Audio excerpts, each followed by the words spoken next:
آگے فرمایا الطلاق مرتان، طلاق زیادہ سے زیادہ 2 بار ہونی چاہیے، زیادہ نہیں دینی چاہیے. فامساک بمعروف، اس کے بعد شوہر کے لیے یعنی 2 ہی راستے ہیں. امساک بمعروف، یا تو قاعدے کے مطابق روک کے رکھے اپنی بیوی کو، او تسریح باحسان، یعنی بیوی کو تو طلاق کے قاعدے کے مطابق بیوی کو روک رکھے، یعنی طلاق سے رجوع کر لے، دوبارہ رشتہ قائم کر لے. او تصریح باحسان، یا پھر خوش اسلوبی سے تصریح چھوڑ دے. آگے فرمایا ولا یحل لکم، اور پھر اگر رجوع کے بغیر، مرد نے رجوع نہیں کیا، رجوع کے بغیر ہی عدت گزر جائے، یعنی خوش اسلوبی سے چھوڑ دے، سے مراد یہ ہے کہ رجوع کے بغیر ہی عدت گزر جانے دے.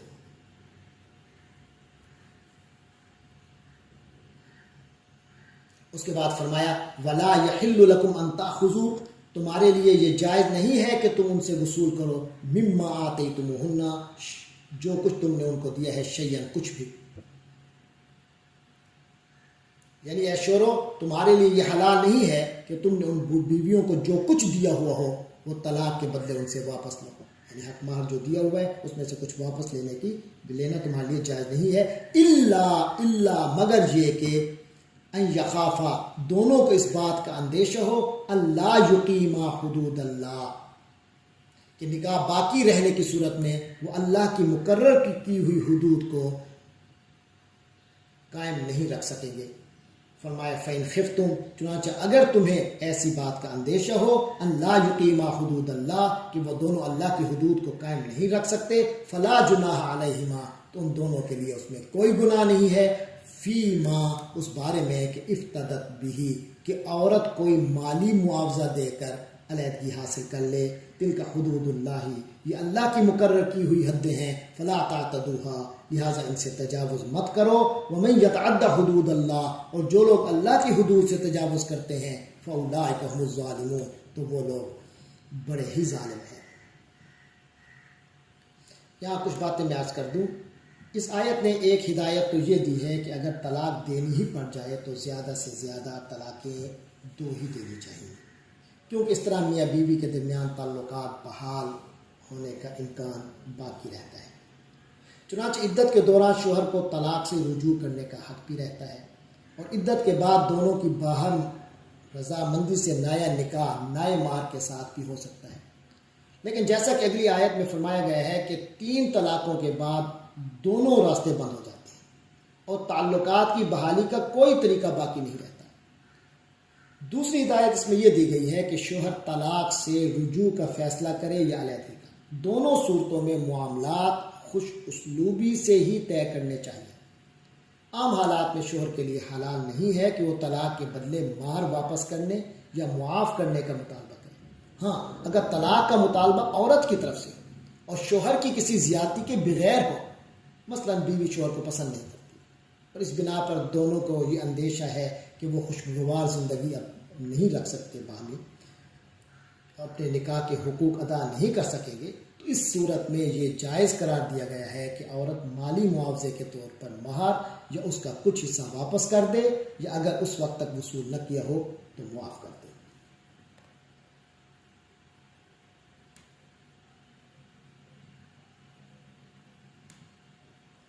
فرمایا فَإِن طَلَّقَهَا، پھر اگر اس کو شوہر اس کو طلاق دے دے، یعنی تیسری طلاق دے دے، فَلَا تَحِلُّ لَهُ، تو پھر وہ عورت جائز نہیں ہے،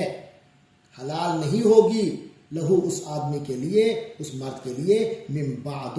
اس کے بعد کہ حتیٰ تنکح زوجا غیرہ، یہاں تک کہ وہ کسی اور شوہر سے نکاح کر لے. جب تک کسی اور شوہر سے اس کا نکاح نہیں ہوگا اس وقت تک وہ اپنے پہلے شوہر کے لیے جائز نہیں ہوگی. فَإِن طَلَّقَهَا، تب بھی اگر فَإِن طَلَّقَهَا، پھر وہ شوہر بھی اسے طلاق دے دے،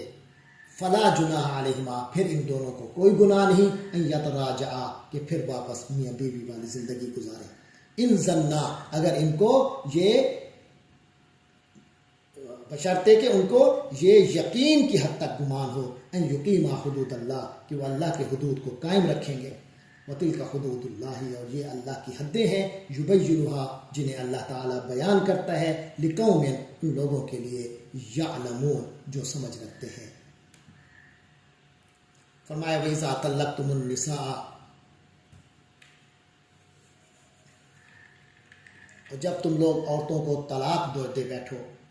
طلاق دے دی ہو تم نے عورتوں کو، فَبَلَغْنَ أَجَلَهُنَّ، اور وہ اپنی عدت کے قریب پہنچ جائیں، مدت کے قریب پہنچ جائیں، عدت کی مدت کے قریب پہنچ جائیں، فَأَمْسِكُوهُنَّ بِمَعْرُوفٍ، تو یا تو ان کے ساتھ بھلائی کے ساتھ انہیں روک رکھو، اپنی زوجیت میں رکھو، اپنی اسی رشتے میں رکھو، او سرحوهن، یا پھر انہیں چھوڑ دو، بمعروف، بھلائی کے ساتھ۔ وَلَا تُمْسِكُوهُنَّ ضِرَارًا، ان کو اس نیت سے مت روکو کہ تم نے کوئی تکلیف پہنچانی ہے انہیں، لِتَعْتَدُوا، تاکہ تم ان پر کوئی زیادتی کرو۔ وَمَن يَفْعَلْ ذَلِكَ، اور جس نے اس طرح کیا، فَقَدْ ظَلَمَ نَفْسَهُ، اس نے دراصل اپنے آپ پر ظلم کیا۔ وَلَا تَتَّخِذُوا آيَاتِ اللَّهِ هُزُوًا، اور اللہ کی آیات کا مذاق مت بناؤ، ان کو سنجیدہ لو، ان پر عمل کرو۔ وَاذْكُرُوا نِعْمَتَ اللَّهِ عَلَيْكُمْ، اور اللہ کی نعمت کو اپنے اوپر یاد رکھو۔ وَمَا أَنزَلَ عَلَيْكُمْ مِنَ الْكِتَابِ وَالْحِكْمَةِ، اور جو اللہ نے تم پر کتاب اور حکمت نازل کی ہے، اس کو اپنے، یہ جو نعمت ہے اللہ کا احسان ہے، اس کو یاد رکھو۔ يَعِظُكُمْ بِهِ، يَعِظُكُمْ بِهِ،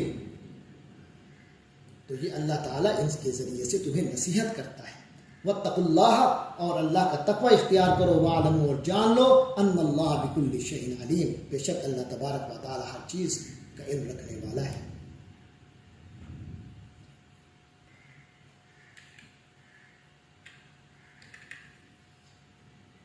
آگے فرمایا وَإِذَا طَلَّقْتُمُ النِّسَاءَ، جب تم نے عورتوں کو طلاق دے دی ہو، فَبَلَغْنَ أَجَلَهُنَّ، اور وہ اپنی عدت کو، مقررہ مدت کو، عدت کی جو ہے اس تک پہنچ گئی ہوں، فَلَا تَعْضُلُوهُنَّ، تو یہاں میکے والوں کو کہا جا رہا ہے کہ تم ان کو اس بات سے منع نہ کرو، أَن يَنكِحْنَ أَزْوَاجَهُنَّ، کہ وہ اپنے ازواجہن، اپنے پہلے ہی شوہروں سے نکاح اگر دوبارہ کرنا چاہیں تو تم انہیں اس بارے میں رکاوٹ پیدا نہ کرو۔ اذا ترادوا بینہم، بشرطے کہ وہ دونوں آپس میں راضی ہو جائیں، بالمعروف، دستور کے مطابق، یعنی کہ شریفانہ طریقے سے، بھلائی کے ساتھ ایک دوسرے سے دوبارہ ان کی رضامندی ہو جائے، تو پھر تم ان کے لیے رکاوٹ مت بنو۔ یا ذالک یوعظ بہ، فرمائے ان باتوں کی نصیحت کی جا رہی ہے، اس من کان منکم یؤمن باللہ والیوم الآخر، تم میں سے ان لوگوں کو جو کہ اللہ پر اور آخرت کے دن پر ایمان رکھتے ہیں۔ ذالکم ازکی لکم، یہ باتیں تمہارے لیے زیادہ ستھری ہیں، واطہر، اور زیادہ پاکیزہ ہیں، واللہ یعلم، اور اللہ تعالیٰ جانتا ہے، وانتم لا تعلمون، جبکہ تم نہیں جانتے۔ حقائق کی صحیح خبر اللہ ہی کو حاصل ہے۔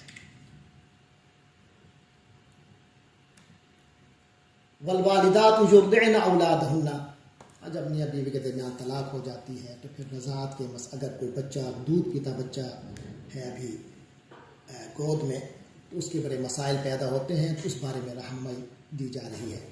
فرمایا والوالدات یرضعن اولادہن، اور مائیں اپنے بچوں کو دودھ پلائیں گی، حولین کاملین، پورے 2 سال، لمن اراد ان یتم الرضاعہ، یعنی یہ 2 سال دودھ پلانے کی مدت ان لوگوں کے لیے ہے، لمن اراد، ان لوگوں کے لیے جن کا ارادہ ہو، ان یتم الرضاعہ، کہ انہوں نے دودھ پلانے کی مدت کو پورا کرنا ہے۔ وعلی المولود لہ رزقہن، فرمایا وعلی المولود لہ، یعنی جس باپ کا وہ بچہ ہے اس کے ذمہ ہے رزقہن، ان ماؤں کا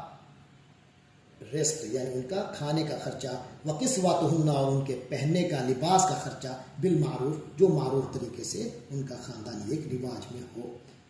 جو ان کا ایک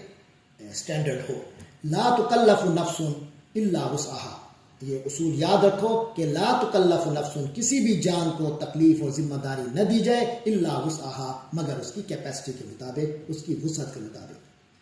اس کی وسعت جتنی ہے اتنی ہی تکلیف دی جائے، اتنا ہی خرچہ اس کے سامنے پیش کیا جائے۔ لا تضار والدۃ بولدہا، نہ تو کسی والدہ کو تکلیف پہنچائی جائے، بولدہا، اس کے بچے کی بنیاد پر، ولا مولود لہ، اور نہ ہی باپ کو جس کا وہ بچہ ہے اس کو پہنچائی جائے، بولدہا، اپنے بچے کی حوالے سے، یعنی کسی کو بلیک میل نہ کیا جائے۔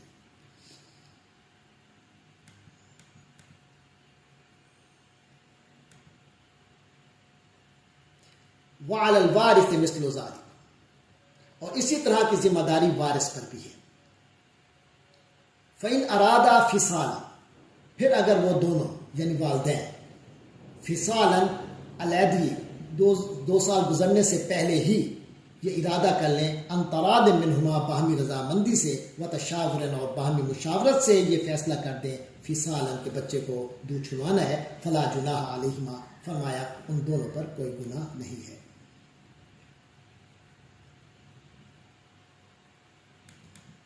آگے فرمایا وَإِنْ أَرَدْتُمْ أَن تَسْتَبْدِلُوا أَوْلَادَكُمْ، ایک اور اصول بیان فرمایا جا رہا ہے کہ اگر تم لوگوں کا ارادہ ہو کہ اپنے بچوں کو دودھ پلواؤ، اولادکم اپنے بچوں کو کسی اور سے، فلا جناح علیکم، تو پھر بھی تمہیں کوئی گناہ نہیں، اس معاملے میں بھی کوئی گناہ نہیں، اذا سلمتم ما آتیتم بالمعروف، بشرطے کہ اذا سلمتم، جب تم دے دو، اذا سلمتم، جب کہ تم سپورٹ کر دو، ما آتیتم، جو تم نے ان سے مقرر کیا تھا، جو دیا تھا، بالمعروف، صحیح طریقے سے، یعنی جب کہ تم نے جو اجرت ٹھہرائی تھی ان کی، وہ دودھ پلانے والی کو جو دینے کا جو ایک طے کیا تھا، اس کو بھلے طریقے سے دے دو۔ واتقوا اللہ، تو پھر کوئی گناہ نہیں، واتقوا اللہ، اور اللہ کا تقوی اختیار کرو، واعلموا، اور جان لو، ان اللہ بما تعملون بصیر، بے شک اللہ تبارک و تعالی جو تم کرتے ہو وہ دیکھ رہا ہے۔ آگے فرمایا والذین یتوفون منکم، اور جو لوگ تم میں سے فوت ہو جاتے ہیں، ویذرون ازواجا، اور بیویاں چھوڑ جاتے ہیں، یتربصن بانفسہن، تو وہ عورتیں اپنے آپ کو روک کے رکھیں، 4 اشہر و عشرہ، 4 مہینے اور 10 دن، یعنی 4 مہینے 10 دن وہ عدت بیٹھے گی۔ فإذا بلغن اجلہن، پھر جب وہ اپنی مدت کو پہنچ جائیں، یعنی عدت کی مدت پوری ہو جائے، فلا جناح علیکم، تو اے مسلمانوں تم پر اس بات میں کوئی گناہ نہیں ہے، فیما، اس معاملے میں، جو فعلنا، وہ عورتیں کریں، وہ بیوہ عورتیں کریں، فی انفسہن، اپنے بارے میں جو بھی فیصلہ کریں، بالمعروف، صحیح طریقے سے، واللہ بما تعملون خبیر، اور اللہ تبارک و تعالی جو کچھ تم کر رہے ہو سب سے باخبر ہے۔ ولا جناح علیکم، فرمایا عدت کے گزرنے کے بعد اس بات میں بھی تم پر کوئی گناہ نہیں ہے،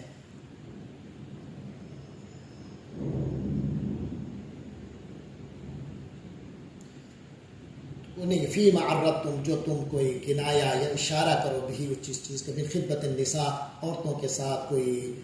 نکاح کے پیغام کے حوالے سے، اگر کوئی تم اشارے کنائے میں نکاح کا پیغام دے دو تو اس میں بھی کوئی گناہ نہیں ہے۔ او اکننتم فی انفسکم، یا تم کوئی دل میں چھپائے رکھو اس بات کو، تب بھی گناہ نہیں ہے۔ عالم اللہ انکم ستذکرونہن، اللہ تو جانتا ہے کہ تم سے نکاح کا خیال جو ہے تم دل میں لاتے رہو گے، تم ان کو، ولکن لا تواعدوہن، لیکن فرمایا ان سے 2 طرفہ معاہدہ نہ کرو، وعدہ مت کرو، سرا، خفیہ طور پر، الا ان تقولوا قولا معروفا، مگر یہ کہ کوئی معروف انداز میں، کوئی مناسب طریقے سے کوئی بات کر لو، ولا تعزموا عقدۃ النکاح، لیکن نکاح کے بندھن کا ان سے کوئی پکا وعدہ نہ کرو، پکا ارادہ نہ کرو،